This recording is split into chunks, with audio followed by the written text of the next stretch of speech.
Mudah-mudahan Allah karuniakan kepada kita hati yang merasa kaya, insya Allah. Salah satu caranya surat Al-Waqiah. Suratul Ghina Nabi Muhammad sebutnya adalah merupakan surat yang mendatangkan kekayaan. Kekayaan yang dimaksudkan di situ adalah kekayaan zahir dan kekayaan batin. Kekayaan zahir yang dimaksudkan adalah orang kalau selalu baca Al-Waqiah nggak akan datang dalam hidupnya. Dengerin saya, nggak akan datang dalam hidupnya satu saja kesempatan yang membuat dia harus minta-minta sama orang. Ya, orang yang dekat dengan Al-Waqiah, selalu baca Al-Waqiah dalam hidupnya, teman-teman sekalian, nggak akan datang satu saja kejadian yang membuat dia sampai harus minta sama orang, nggak ada. Termasuk juga ketika Nabi Muhammad menyatakan la faqra ma'ad duha. Kata Nabi Muhammad, nggak ada kefakiran bersama dengan sholat duha. Kalau kamu istiqomah melaksanakan sholat duha, insya Allah nggak akan diberi kefakiran dalam hidupnya. Artinya bukan kefakiran yang kayak gimana-gimana, bukan. Bisa jadi kamu hidupnya serba terbatas ya, memiliki ini nggak banyak, memiliki ini nggak banyak.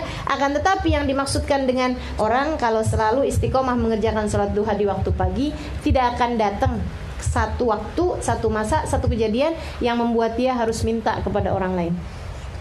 Gitu. Dan ketika Nabi Muhammad menyebutkan la ghina ma'az zina, tidak ada kekayaan bersama dengan perzinaan, gitu kan? Bukan artinya orang kalau zina nggak akan kaya. Teman-teman sekalian, ada banyak kok orang yang nauzubillah min dzalik dekat dengan perzinaan, hidupnya kaya-kaya aja, hartanya banyak-banyak aja, mobilnya banyak-banyak, misalnya gitu ya, mobilnya banyak, hartanya banyak, apaannya banyak yang dia punya gitu. Bahkan mungkin punya perusahaan, bahkan mungkin punya pulau segala gitu. Punya segala macam itu, tapi dia zina misalnya kayak begitu ya. Tapi Nabi Muhammad bilang la ghina ma'az zina, nggak ada kekayaan bersama dengan perzinahan. Artinya apa itu? Artinya ada dua, teman-teman sekalian.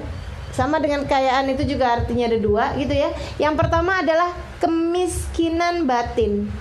Dia nggak akan dikaruniai sama Allah kekayaan batin. Jadi hidupnya akan merasa miskin mulu, merasa takut mulu, merasa khawatir. Wah, ini kalau usaha yang ini nggak berhasil nih, kita bangkrut, kita nggak bisa makan nih.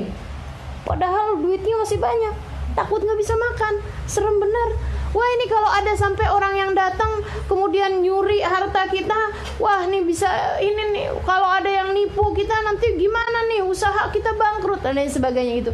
Jadi pikirannya itu dikelabuhi, dirusak sama persangkaan-persangkaan, kekhawatiran-kekhawatiran membuat dia merasa ketakutan miskin. Itu satu. Sama yang kedua, orang kalau berzina pasti akan datang dalam hidupnya satu kesempatan, kalau nggak beberapa kesempatan, yang membuat dia sampai harus minta sama orang untuk makan. Untuk makan, entah itu dia lagi musafir, ya, lagi berada di satu negara yang sampai bikin dia kehabisan semuanya, kehilangan semuanya, hilang paspor, nggak bisa gesek uang apa segala macem gitu. Jadi artinya meskipun kaya sekalipun pasti aja ucapan Nabi itu pasti selalu benar. La ghina ma'az zina, nggak ada kekayaan, nggak ada kecukupan bersama dengan zina. Sebagaimana la faqra ma'ad duha, bersama dengan salat duha tidak akan ada kefakiran. Artinya bahwa orang kalau selalu salat duha, insya Allah dikaruniai Allah Subhanahu Wa Taala kekayaan batin, perasaan merasa cukup, qanaah dengan apa yang Allah Subhanahu Wa Taala beri.